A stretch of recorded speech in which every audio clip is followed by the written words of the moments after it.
Всем привет! С вами канал Коротко о кино. Сегодня я расскажу вам о фильме 2015 года «Он снова здесь». Фабиан Савацкий снимает документальный фильм о жизни детей из неблагополучного района. Единственное спасение таких детей – футбол. Трое мальчишек отвлекаются от съемок и убегают за мячом в кусты. Тут они обнаруживают Адольфа Гитлера в военной форме.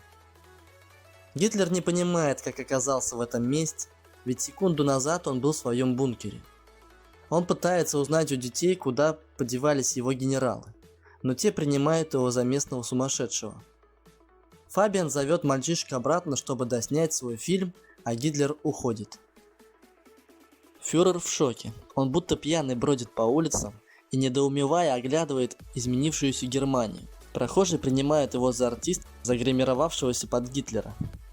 Фюрер просит помощи у молодой мамы, но та брызгает в него газовым баллончиком и уходит. Какой сейчас год? Потерявший ориентацию, Адольф натыкается на газетный киоск. Хватает газету, чтобы узнать, какой сейчас год, а затем падает в обморок. Фюрера подбирает владелец киоска и затаскивает внутрь. Фабиан возвращается на работу в редакцию частного телеканала, где его ждут неутешительные новости. В это время глава телеканала объявляет о кадровых перестановках. Бывшего главу отдела Кристофа Синсембринка смещают с должности и ставят амбициозную и беспринципную Катю Беллини. Кристоф был не в духе, а потому он с удовольствием сделал то, что давно хотел сделать, и уволил Фабиана. Даже наработки по его новому фильму не помогли. Его просто выбросили из офиса телеканала. Владелец газетного киоска помогает фюреру прийти в себя, кормит его и дает почитать газеты. Из газет фюрер узнает, что Германия сейчас находится в ужасном положении. Страной управляют слабые политики, народ негодует от заселения мигрантов с Нигерии и Турции. В стране безработица и бедность. Он понимает, что сильный правитель, такой же как он сам, может поднять страну с колен. Единственные, кто заслуживает уважения в глазах Адольфа, это партия зеленых. Они борются за экологию теми методами, которые устраивают фюрера. Фабиан остался без работы. Он в отчаянии. Он сидит дома у мамы и просматривает отснятый материал. На заднем плане его мама замечает человека, похожего на Гитлера. Однако Фабиан не помнит, что такой там был на самом деле. Он бросается на поиски неизвестного. Тем временем владелец киоска советует постирать Гитлеру свою одежду, от которой провонял весь киоск. Фюрер отправляется в химчистку, сдает китель и форму, а взамен надевает современные шмотки. А когда он возвращается к киоску, тут его уже поджидает Фабиан. Он видит в актере, который так похож на Гитлера, возможность снять новый гениальный фильм. Он предлагает ему прокатиться по всей стране, где Адольф будет разговаривать с простыми людьми, а Фабиан все это снимет и смонтирует фильм. Гитлер соглашается, ведь для него это возможность узнать больше о проблемах обычных людей и понять, как их обернуть в свою пользу. Чтобы снять новый фильм, Фабиан занял у матери денег и взял ее машину. На ней они вместе с Гитлером уезжают в путешествие по Германии. Пока Фабиан брал интервью у владельца собак и просил дать одну собаку в аренду, Адольф игрался с псом. Но тот ему не понравился и укусил Гитлера, за что фюрер его пристрелил. Это попало на камеру, Фабиану и Гитлеру пришлось спешно уезжать. По пути у Фабиана заканчиваются деньги, тогда они с Гитлером решают подзаработать самостоятельно. Фабиан вспоминает, что до того, как стать диктатором, Адольф любил рисовать. Они останавливаются на площади небольшого городка и предлагают прохожим написать их портрет за деньги. Многие соглашаются, но рисовать у Гитлера получается не очень. Несмотря на это, за его необычный и веселый вид многие из прохожих готовы платить. Так у Фабиана с фюрером получается заработать денег. Пока они путешествовали по стране, все с большим удовольствием фотографировались с фюрером, рассказывали о своих проблемах. Волна была запущена, и ролики с участием фюрера набирали миллионы просмотров в интернете. С этим Савацкий приехал к своему боссу Кристофу, но тот не горел желанием представлять Гитлера своему начальству. Но фюрер сам прошел на совещание. Тут он удивил Катю Беллини, и та решает поставить его в самую рейтинговую вечернюю передачу. Кристоф видит в этом возможность сместить Катю с поста директора.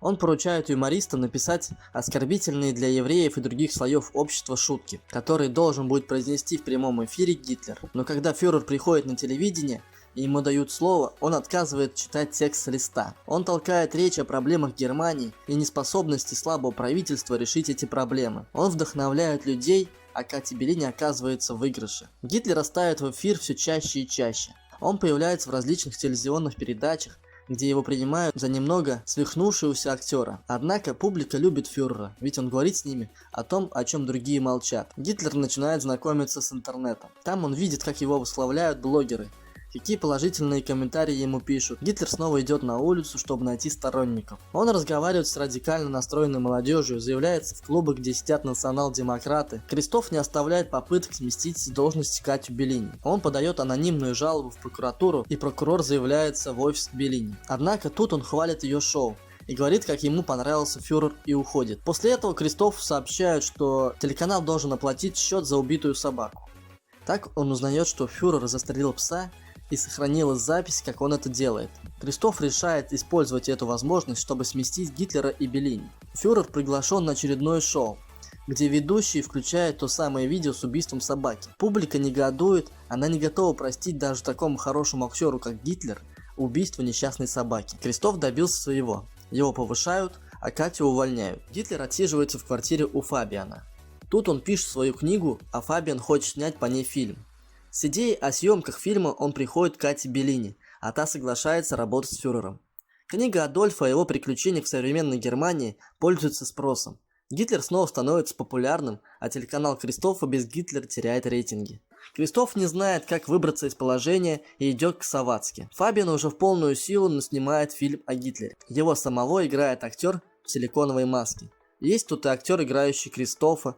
Кристоф предлагает Фабиану сотрудничество. Он хочет продвигать фильм Саватски. Однако съемки упираются в тупик. Фабиану надо снять сцену, как Гитлер появился в современном мире. Но сам фюрер этого не помнит. Тогда Саватски поднимает старые записи и видит, как перед появлением фюрера дворик наполняется туманом. Фабиан осознает, что все это время он возил по Германии настоящего Гитлера, перенесенного сюда из своего бункера. Саватски бежит в больницу, куда фюрера поместили после избиения нацистами.